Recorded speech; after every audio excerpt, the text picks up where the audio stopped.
As aulas foram suspensas na quarta-feira à tarde, na véspera do Dia de Ação de Graças, e Leslie e Alan estavam de malas prontas quando Conroy chegou com Mercedes.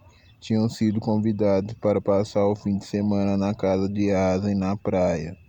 E embora Strange tivesse preferido apenas vadiar pelo campo solitário, com todos os rapazes ausentes devido ao feriado, uma conversa que tivera com Badcock, o diretor, sobre Leslie na semana anterior, fizera que o convite viesse num momento oportuno. Badcock chamara Strange à sua sala e ficara irrequieto, constrangido diante da escrivaninha, acendendo várias vezes o cachimbo, tirando e colocando os óculos, arrumando papéis enquanto falava, com muitos falsos inícios de frase, picarreando embaraçado, sobre o sistema de dar notas adotado por Strange e sobre o tipo de programa que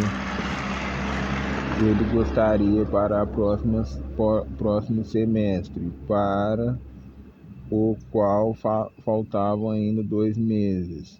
Por fim, tocou no motivo pelo qual quisera ver Strange. Desculpando-se, disse: Allen, não quero preocupar você desnecessariamente e não quero parecer estar intrometendo-me em assuntos que não me dizem respeito. Mas Leslie, suspirou. Você sabe que todos nós admiramos imensamente e ficamos satisfeitos quando se ofereceu para dar aulas sobre apreciação musical, e não sei onde poderíamos encontrar alguém tão bem qualificado quanto ela para substituí-la. Por favor, disse Strange, o que está tentando me dizer? Badcock suspirou outra vez. O trabalho daquele semestre deixara suas feições ainda mais cansadas e sem cor. E Strange não podia deixar de sentir pena daquele homem que tão nervosamente mexia no cachimbo e evitava olhar diretamente para ele. Parece que o comportamento de Leslie nas últimas semanas, bem, não há nada de extremo nisso. Apresso-me a dizer, mas quero dizer a ela, não parece ser a mesma. Você entende o que quero dizer? Alguma coisa, não sei do que se trata, e talvez você pudesse ajudar. O comportamento dela é um pouco bizarro, é uma palavra muito forte, é claro, mas é o que veio à mente. Ela parou abruptamente no meio de uma frase na sala de aula. Naturalmente, são os meninos que estão me informando disso, e deve-se ouvir esses falatórios com alguma reserva. E saiu da sala, sem dizer quando ou se pensava voltar, e tem sido vista pelos membros do corpo docente a caminhar pelo campus chorando. Talvez esteja assoberbada de trabalho, embora seu programa seja mínimo. Pensei que se eu talvez sugerisse um pequeno descanso para ela, algumas semanas de folga, a senhorita Collins, que também entende de música, ofereceu-se para substituí-la temporariamente. É claro que é da política do colégio manter o salário durante a licença por doença. Oh, meu Deus, acho difícil chegar ao ponto. Não é excesso de trabalho, falou Strange. Não, são várias coisas juntas, eu diria. Acho que não deveria responsabilizar o colégio de forma alguma. Obrigado, Allen. Não tinha certeza de você. Não tinha certeza se você já havia percebido, às vezes. Aqueles que são mais chegados, Babcock não terminou a sentença. A atmosfera de um colégio, quando o período letivo se estende muito, como aconteceu, novembro pode ser exasperante para as pessoas mais fortes. E a sensação de confinamento para uma mulher sensível. Fomos convidados a passar o fim de semana de ação de graças na casa de um amigo, em Hampton, disse Strand. Nosso filho talvez se junte a nós e haverá gente lá que a interessa. Talvez isso seja tudo de que precise. Strand estava ansioso para se afastar da visão daquele rosto cansado, preocupado atrás da escrivania. Isso poderá ajudá-la. Se não ajudar, veremos. Na verdade, uma amiga está sempre convidando a acompanhá-la à Europa. Ela tem sempre recusado, mas se eu lhe disser que o senhor sugeriu umas pequenas férias, talvez seja bom. Serei discreto tanto quanto possível. Não se importa que eu espere até o fim de semana terminar para falar com ela, não é? Ao dizer isso, sabia que estava adiando a solução do problema, por covardia, medo de magoar Leslie mais ainda. Decida de acordo com o que achar melhor. Se você está na melhor posição para julgar, disse Babcock. Havia alívio em sua voz, pois o assunto, pelo menos por alguns dias, estaria fora de suas mãos. E se você sabe, estou certo, acrescentou com delicadeza, de que se entre você e sua esposa houver algo e você sentir que uma ajuda psiquiátrica será útil, há um homem muito bom que vem de New Haven quando precisamos e que talvez ficaria surpreso se soubesse o número de vezes que temos sentido necessidade de chamá-lo, tanto para professores como para alunos. Às vezes, penso que ficamos muito juntos, nos sentamos no colo um dos outros, quase dia sim, dia não. E os egos ficam muito expostos. Os temperamentos inflamam-se. A melancolia toma conta de todos.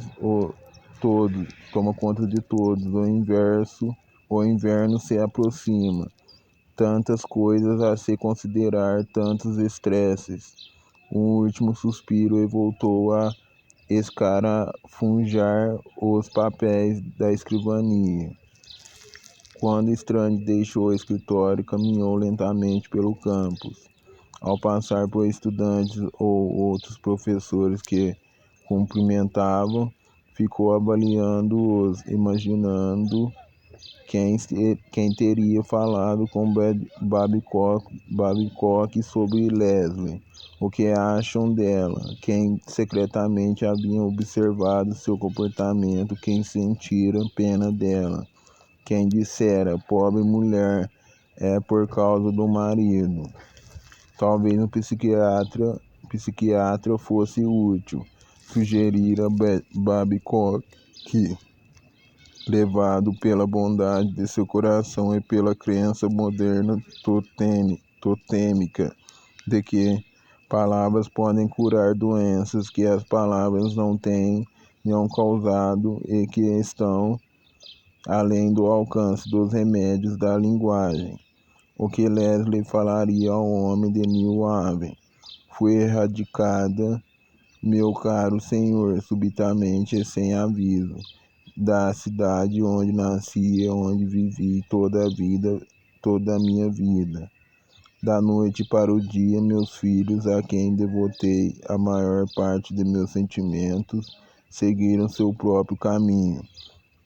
Ensurdeço com o clamor de uma tribo constantemente renovada de bárbaros, rapazes na adolescência, cujos valores são tão estranhos e tão hostis para mim como os dos selvagens da Amazônia.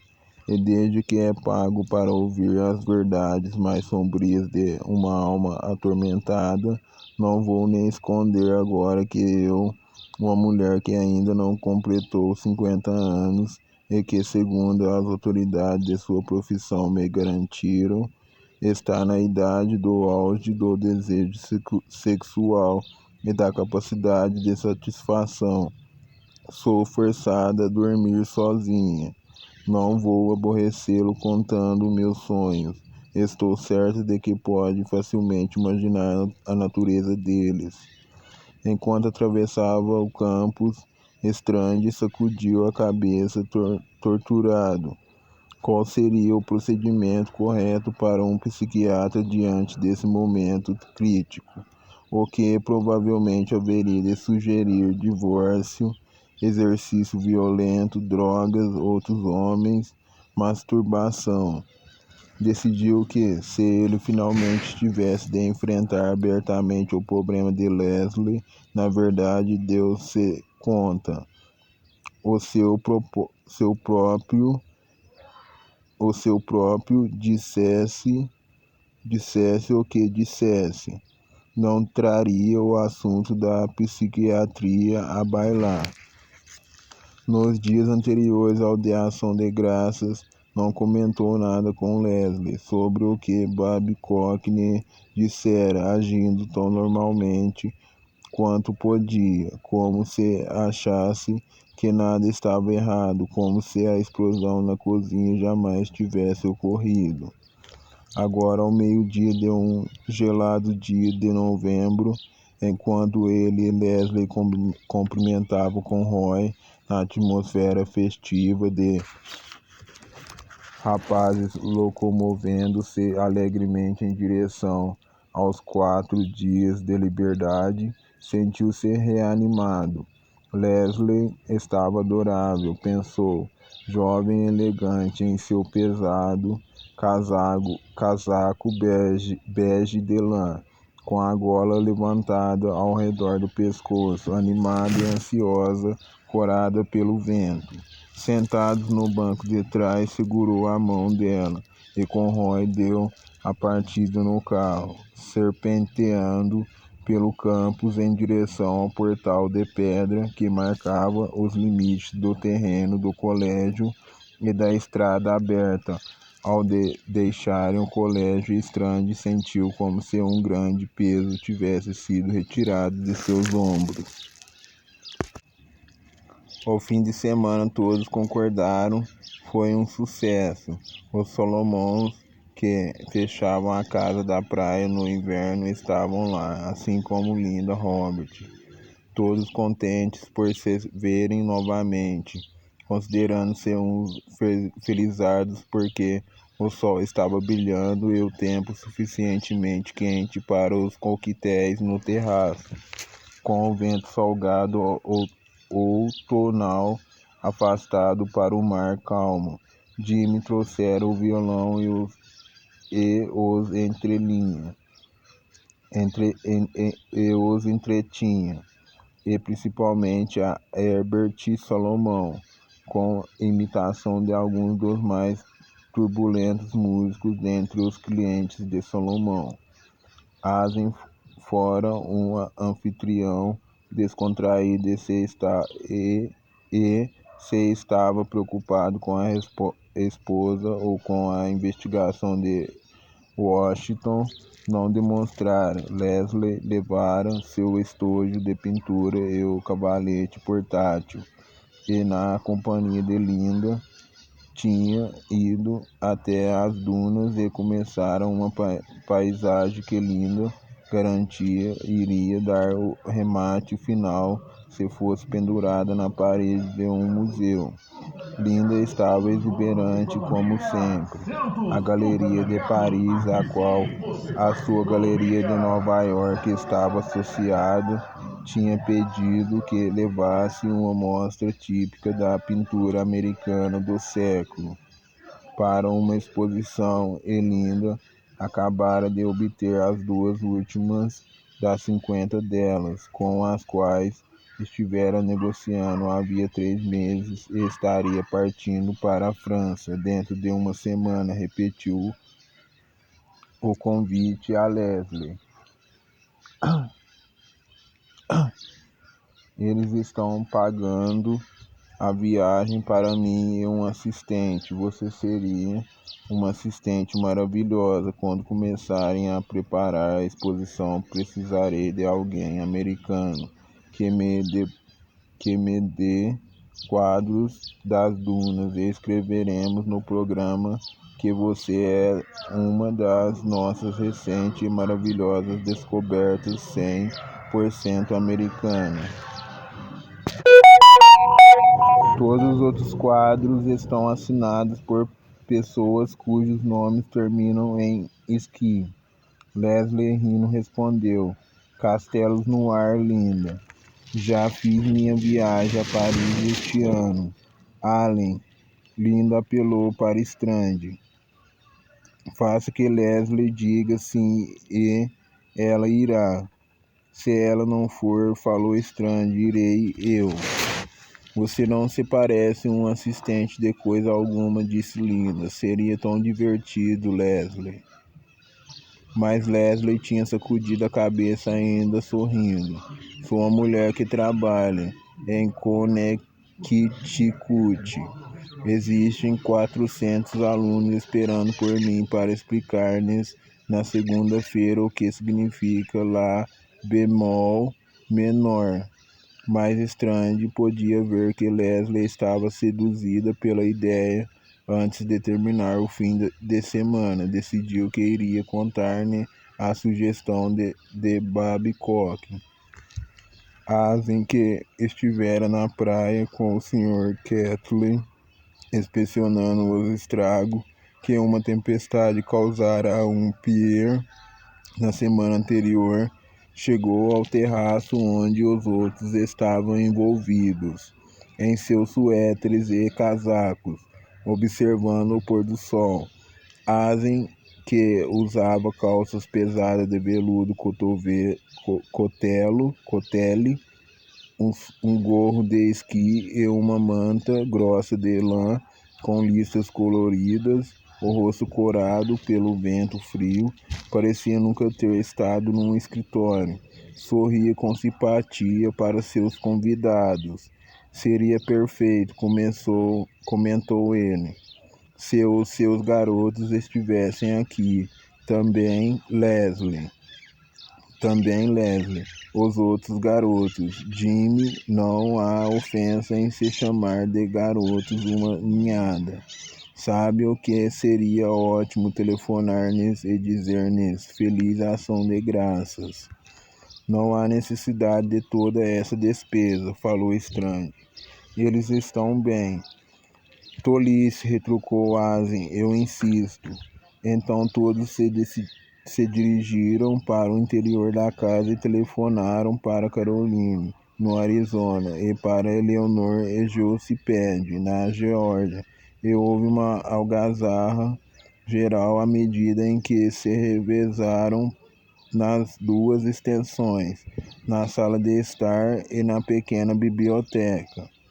Leslie parecia despreocupada quando primeiro Caroline e depois Leonor tagarelaram com ela pelo telefone. Revezando-se, todos falaram ao telefone.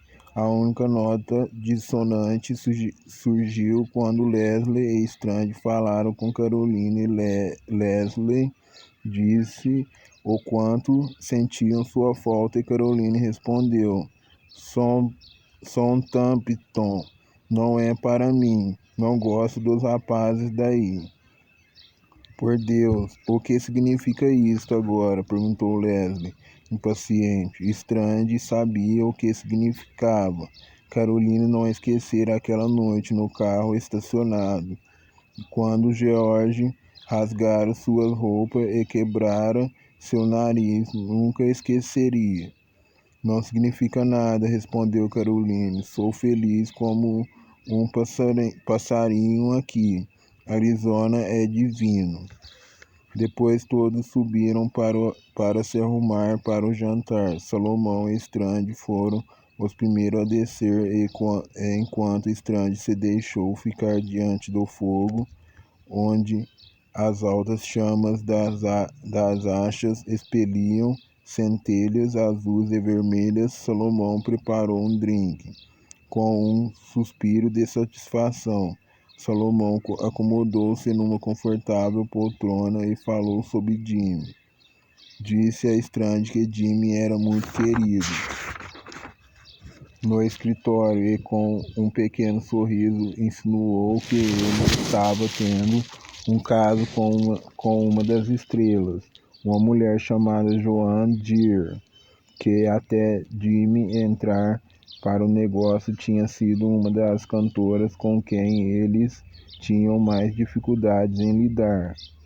Ela está diferente desde que colocou os olhos no rapaz, comentou Salomão.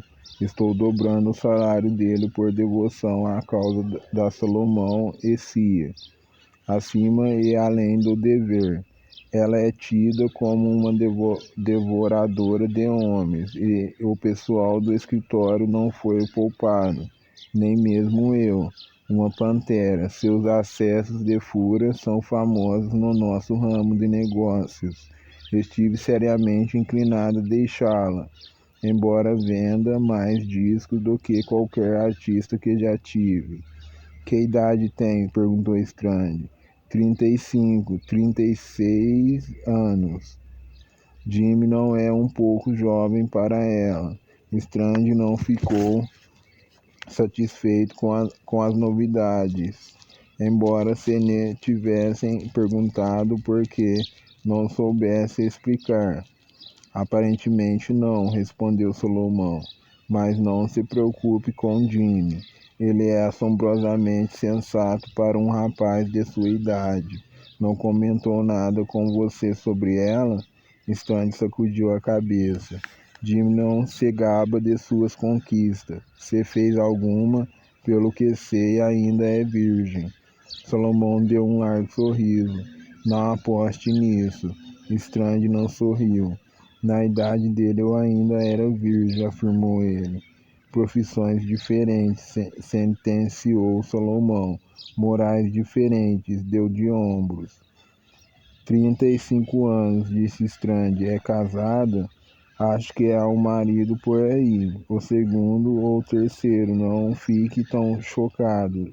Show business. Faça-me um favor, não comente nada disso com Leslie. Receio que possa perturbá-la. Ela ainda o considera uma criança inocente. Leslie está em grande forma. Agora não está grande. Salomão podia ser um juiz astuto no que se referia a talento, mas para julgar a estabilidade no estado emocional feminino não era digno de confiança. Strange lembrou que Leslie havia chegado a pensar que Asa e Nellie Salomão eram amantes e ficou imaginando se Salomão era melhor na avaliação do estado emocional da esposa do que a respeito de Leslie. Embora Leslie estivesse tentando parecer corajosa, Strange tinha um pressentimento inquietante de que a exibição de boa disposição fosse mais o resultado de cortesia do que uma indicação de qualquer mudança real em seu ânimo.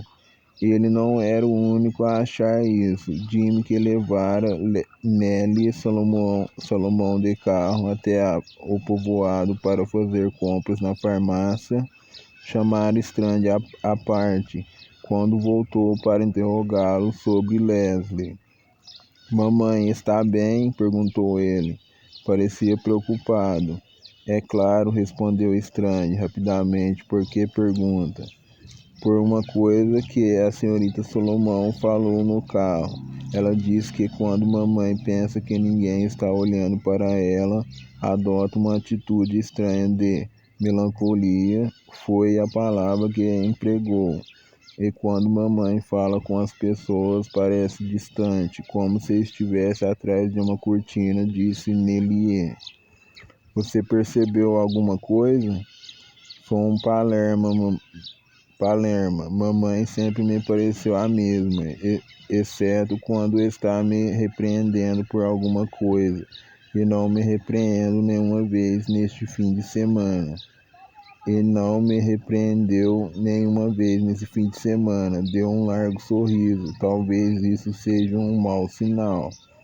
Se você tiver mais alguma conversa particular com essa senhora, falou Strand irritado com a observação acurada de Nelly Solomão, diga que sua mãe não podia estar melhor. Jimmy olhou para ele com curiosidade e Strand percebeu que fora demasiado veemente em sua afirmação. Direi sim, prometeu Jimmy, e mudou de assunto. Outra cortina na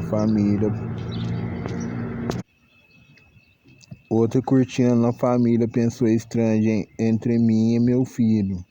De alguma forma, durante o resto do fim de semana, não pareceu haver nenhum momento propício para falar com Leslie sobre a conversa com Babcock. E até aquele momento, Leslie não fizera qualquer comentário espontâneo sobre seu almoço com Aze, em Nova York. A cortina sobre a qual a senhora Solomão falara já existia bem antes do feriado de Ação de Graças. Chegaram a Dunbury tarde. O tráfego estivera intenso, com muita gente voltando para casa depois do feriado, para aprontar-se para o trabalho.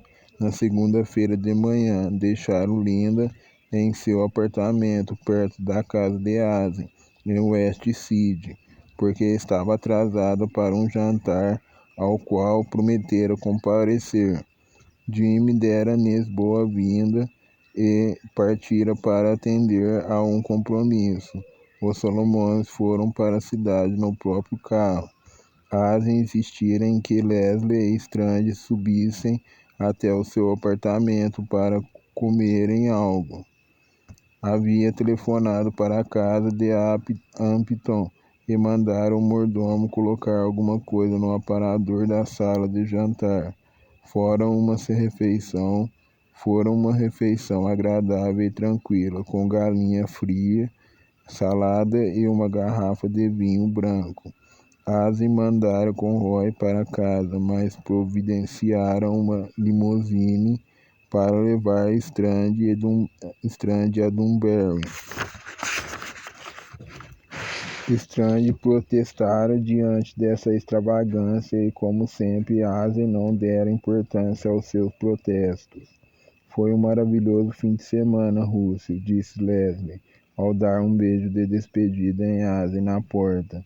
Sinto-me uma nova mulher. Precisamos repetir a dose, falou Aze. Talvez uma semana inteira ou mesmo 10 dias, pelo Natal, se eu puder me ausentar do escritório. Tente fazer que as crianças estejam lá também. Eles fazem aquele mausoléu parecer uma casa outra vez. No banco traseiro da limusine, Leslie colocou a cabeça no ombro de Strand e adormeceu. Se ele estivesse indo para outro lugar e não para Dunbury, estaria se sentindo completamente em paz. Com a respiração suave de Leslie tão perto dele e os 4 dias monótonos mais felizes em Hampton, sentia-se capaz de ir com toda a franqueza a Babcock e dizer-lhe que achava estar superada a crise de Leslie. Qualquer que fosse a causa dessa crise, que ela seria capaz de desempenhar suas obrigações no colégio de forma normal e que não ia ser necessário solicitar uma licença para tratamento de saúde. Disse a si mesmo que, apesar de a senhora Salomão ter feito a observação sagaz sobre Leslie, exagerara despropositadamente sua avaliação a respeito dos momentos rápidos e ocasionais em que Leslie se mostrara distraída ou indiferente, mas sabia que esse pensamento, em parte, era devido ao seu egoísmo, e a ideia de ficar sem ela era desalentadora. Sentiu Leslie mexer-se ao lado e levantar a cabeça. Ainda não chegamos, parecia uma criança sonolenta. Quase que dias maravilhosos, um dia de sonho, Long Island e essas coisas. Ela riu docemente. Eu passaria o resto da vida ali, apenas pintando, olhando para o mar, não pensando em mais nada, rodeado por aquelas pessoas adoráveis, ricas, generosas. Riu outra vez. Você ficaria entediado? Duvido, respondeu ele. Poderia jogar golfe ou fazer artesanato de palha. Foi boa a ideia de Rússia começar a fazer planos para nossa ida no Natal.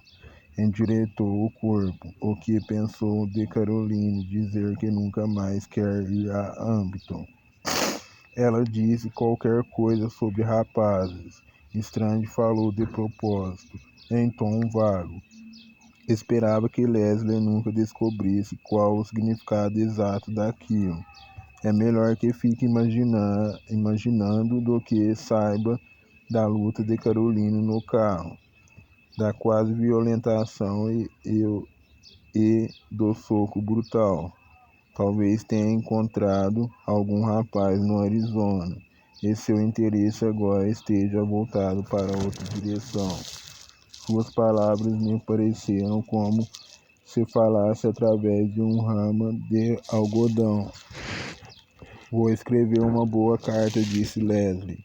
Caroline sabe que não iríamos sem ela nas férias, e é egoísmo dela estragar as férias de todos nós por algum caprichinho bobo. Estou perto de que compreenderá e passará o Natal conosco, mentiu Strange. Quando o carro parou diante da Madison Residence, Strange viu que havia luz na janela de um dos quartos do segundo andar. Já passava das 10h30 e todas as luzes deviam estar apagadas, mas provavelmente alguns dos rapazes haviam se reunido para contar as novidades do fim de semana.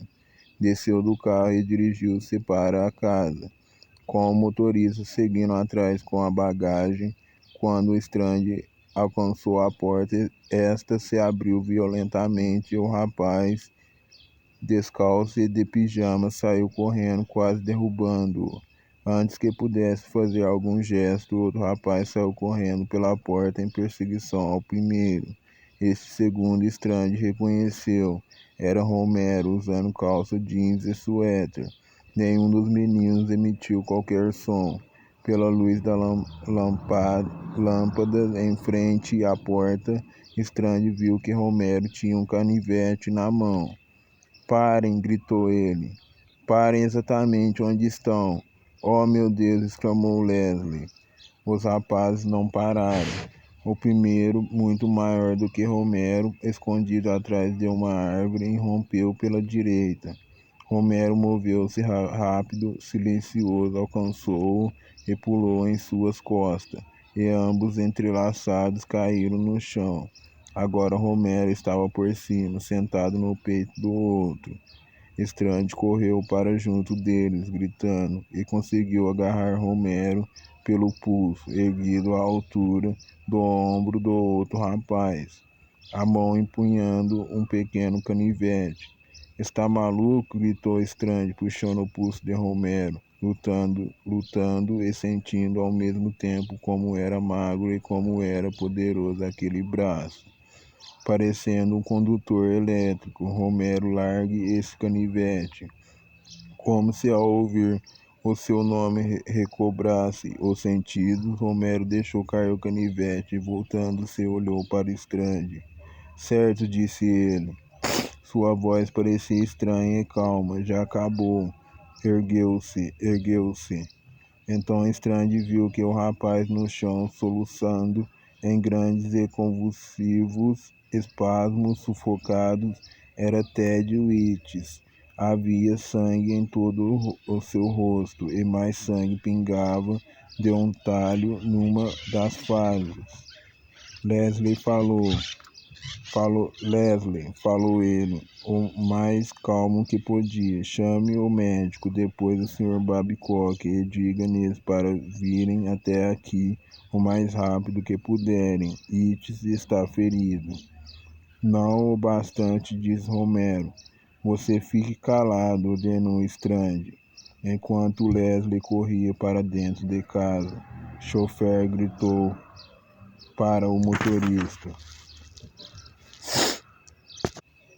Paralisado perto da porta, ainda segurando as bagagens. Pode vir até aqui me ajudar? Strange ajoelhou-se ao lado de Itz, que já não soluçava tanto. Muito bem, Itz, disse ele. Romero já largou o canivete, pegou o próprio lenço e colocou-o no ferimento do rosto de Itz. Pode segurar o lenço você mesmo? Itz assentiu com a cabeça, gemendo, segurando o lenço.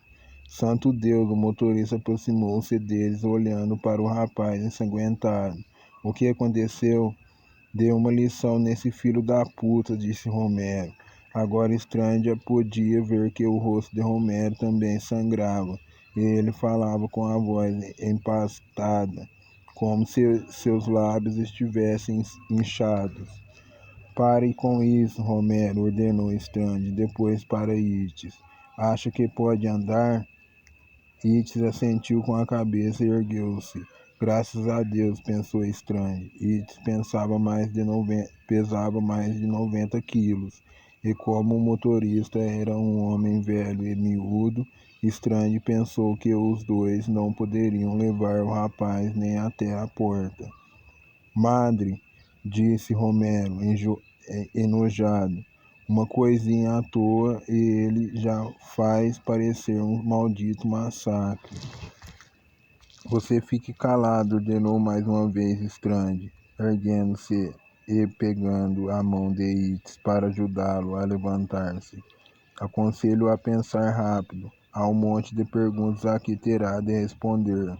Quero um advogado, disse Romero.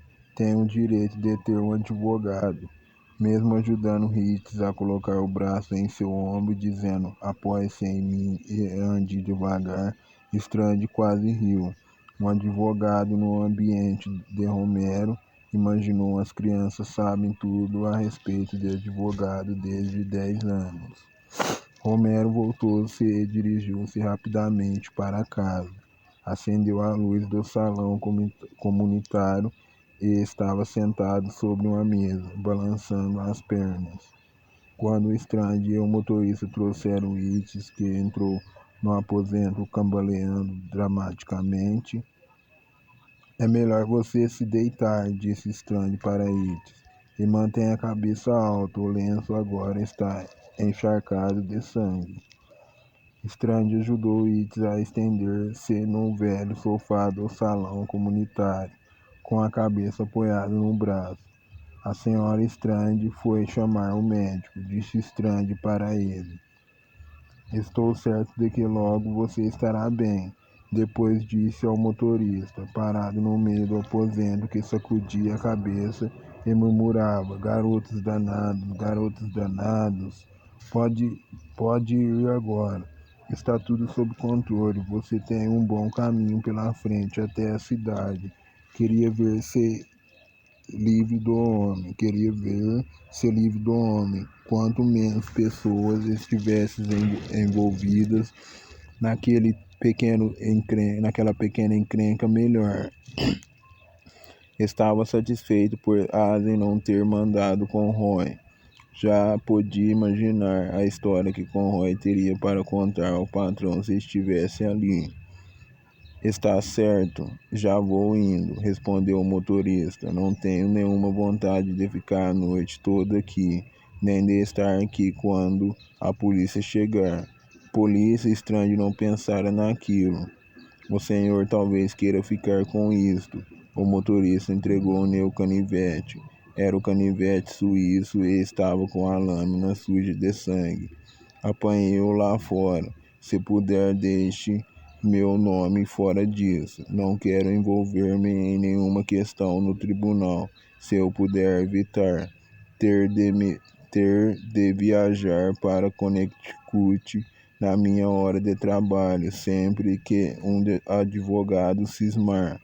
Já é bastante problemático dirigir em Nova York atualmente. Obrigado, disse Strand, e apanhou o canivete. A lâmina só tinha uns 6 centímetros de comprimento. Não tinha a aparência de uma arma, mas o sangue de Itis continuava a sair, aparecendo no lenço em seu rosto. É seu? Perguntou a Romero quando o motorista saiu. Quem sabe, disse Romero, de um largo e malévolo sorriso. Strand olhou para ele com toda a firmeza pela primeira vez à luz de neon do salão comunitário. Strand olhou pela primeira vez à luz de neon do salão comunitário. Os lábios de Romero estavam feridos e inchados. Também estava inchado a região ao redor do olho direito, já começando a ficar escura. E Romero precisava de semicerrar os olhos para poder ver. Qualquer um pode comprar um canivete desses numa loja de ferragens, falou Romero. Eles os vendem aos milhares. Tenho sempre um, desde meus 9 anos. Nunca saía de casa sem ele, como dizem na TV. Ouça, Romero, disse Strand com toda calma, você está em apuros e quero ajudá-lo. Precisa acreditar nisso, porque receio que terá de conseguir toda a ajuda que puder. Agora conte-me como foi, antes de o médico, o Sr. Babcock e a polícia chegarem. Romero deu um profundo suspiro e parou de balançar as pernas. Ele me bateu, desci até o quarto dele para tratar de um assunto pessoal e quase me mata de tanto bater. Ele pesa quase 30 quilos mais do que eu, e por isso achei que devíamos brigar em igualdade de condições. Deu um largo sorriso e seu rosto inchado e ferido torceu-se grotescamente. Qual foi o assunto pessoal? Pessoal, respondeu Romero. Ele me acusou de roubar seu dinheiro, disse Itis.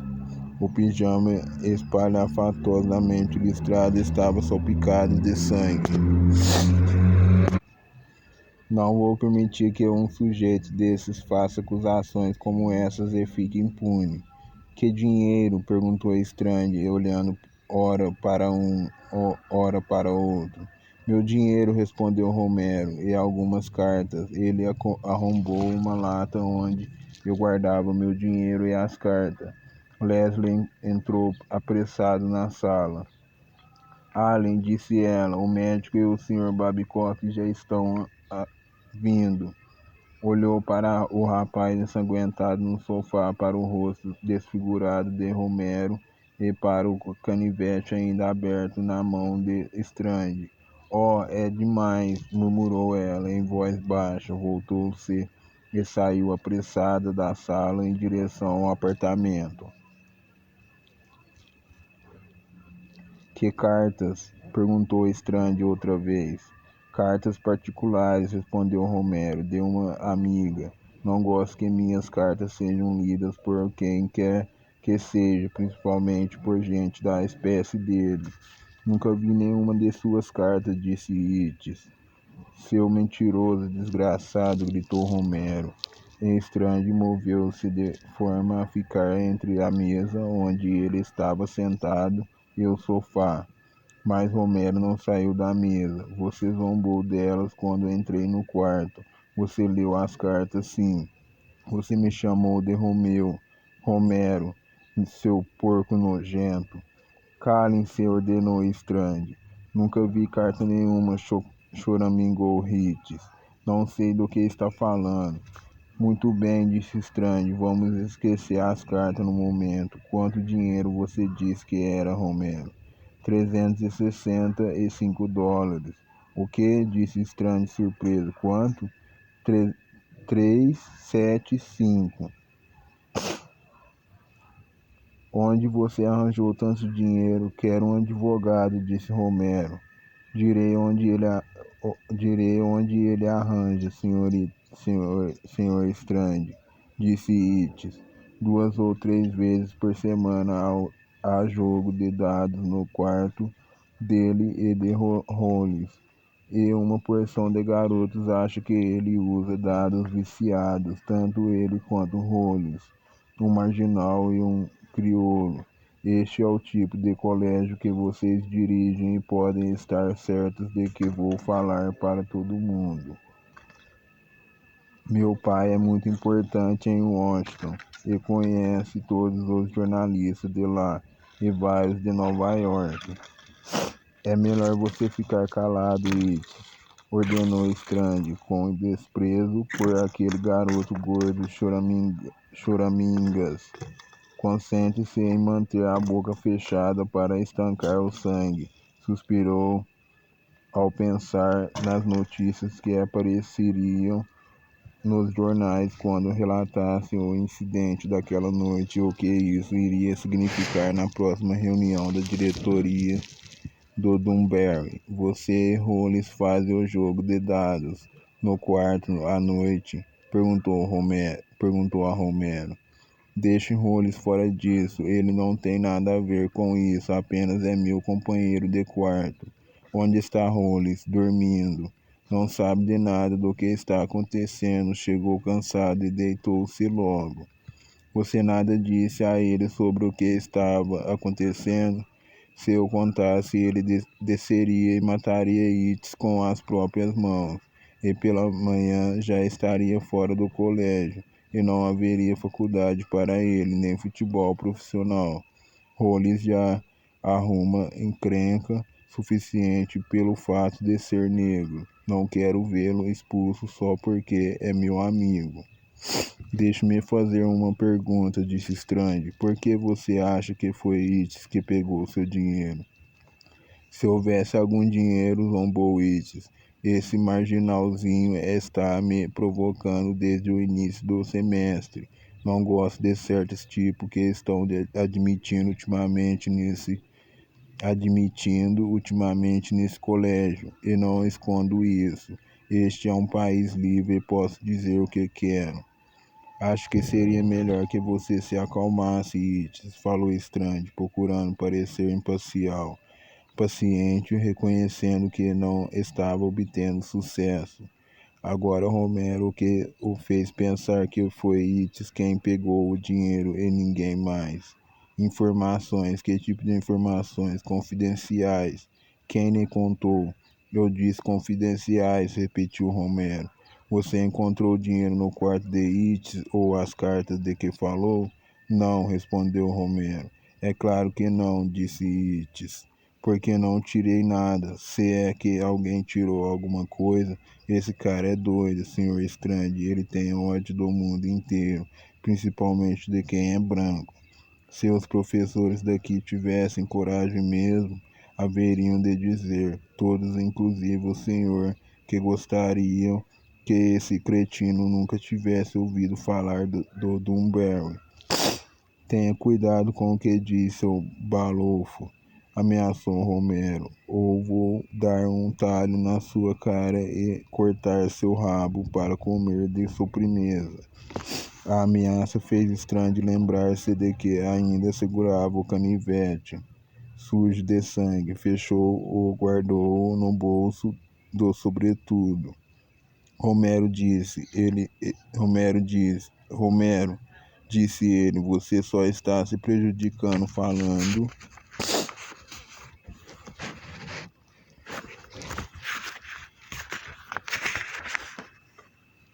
Você só está prejudicando falando como? A porta se abriu e o Dr. Phillips e o Sr. Babcock entraram. Babcock parou imediatamente quando deparou com a cena. "Oh, meu Deus!" exclamou ele. O médico cumprimentou Strange e olhou com curiosidade para Romero.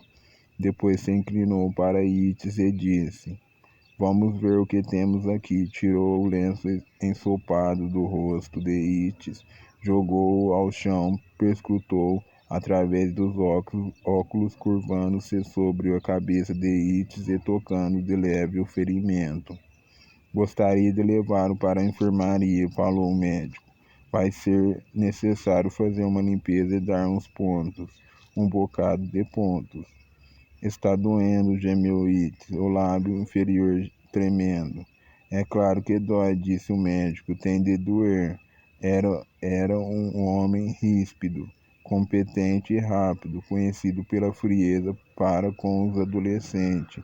Abriu a maleta, retirou uma grande atadura e cobriu o ferimento. Ela ficou imediatamente tingida de sangue. O médico tirou o paletó. "Vista isto e levante-se. Vou ajudá-lo a ir até o meu carro." "Não sei se posso andar. Perdi um bocado de tolice. Levante-se. É apenas superficial. Sua beleza não será destruída." Yeats levantou-se do sofá, afetando e exagerando a tontura. O médico ajudou-o a vestir o paletó e a abotoá-lo. Romero, de cabeça baixa, observava através dos cílios semicerrados, com olhos desdenhosos. "Talvez precise de morfina", disse ele, para poder suportar a dor. "Chega, rapazinho", ordenou Babcock. Era a primeira vez que Strange notava uma ponta de severidade na voz do diretor. "Bom, Babcock", disse o médico, parando na porta, segurando o braço de Yeats com delicadeza. "Sugiro que chame a polícia."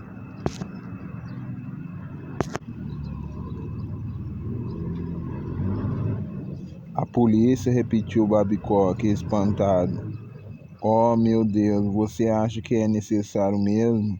Se eu quiser continuar com minha licença para exercer a profissão e se você quiser continuar com o colégio, será necessário." "Naturalmente", disse Babcock. "É que nunca aconteceu uma coisa dessas antes." "Está certo, vou chamar. Diga-lhes para se encontrarem conosco na enfermaria. Certamente terão de fazer o inquérito." Nesse meio tempo, rapaz parou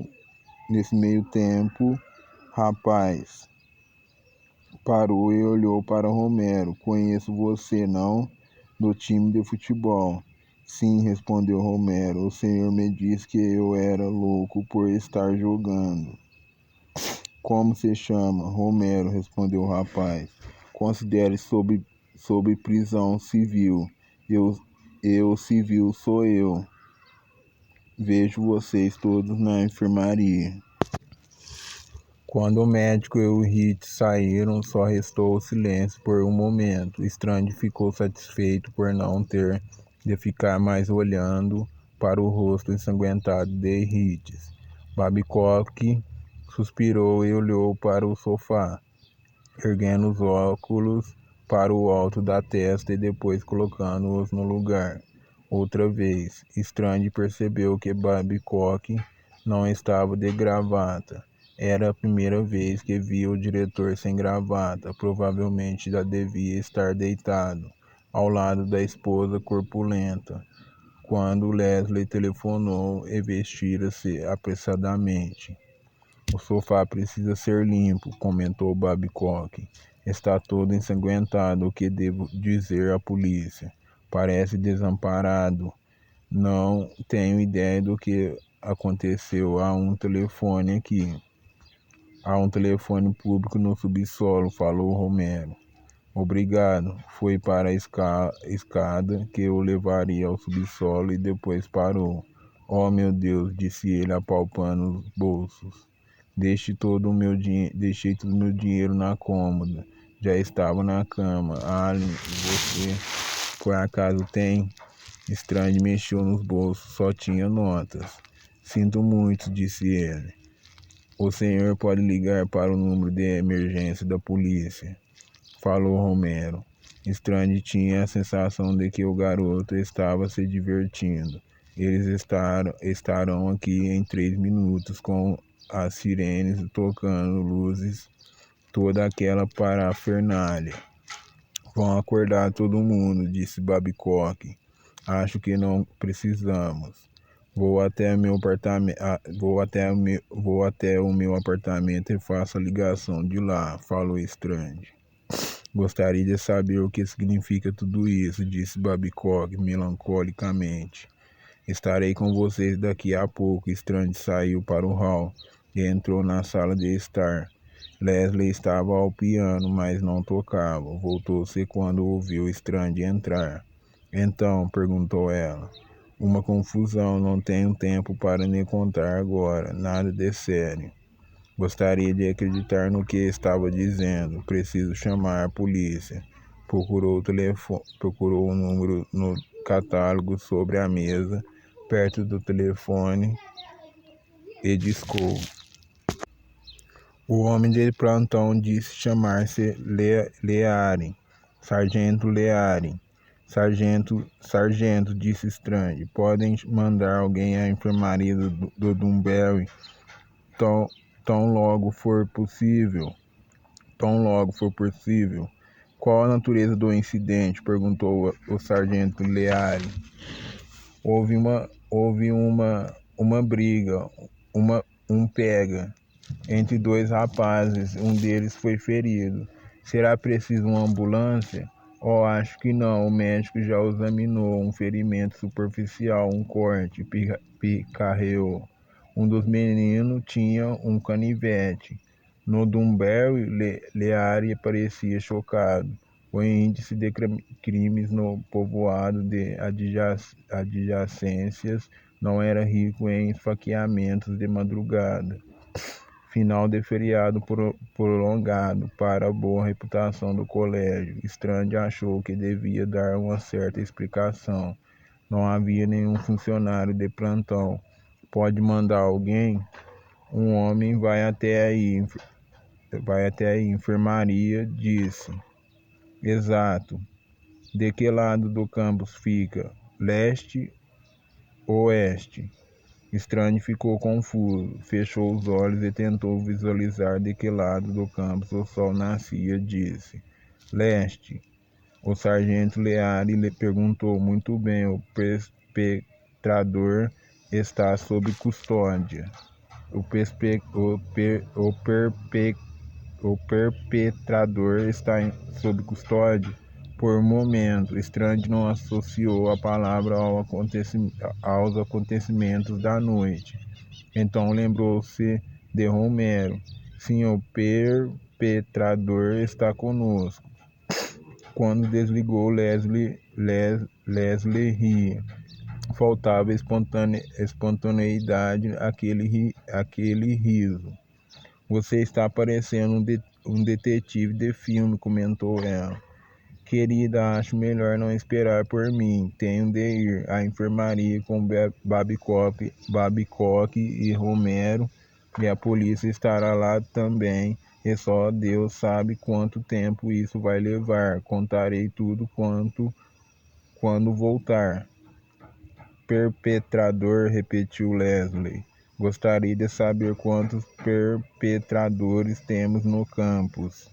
Gostaria de poder ver o boletim dos ex-alunos no ano 2000 e ver quantos diplomados no Dunbury estarão atrás das grades na ocasião.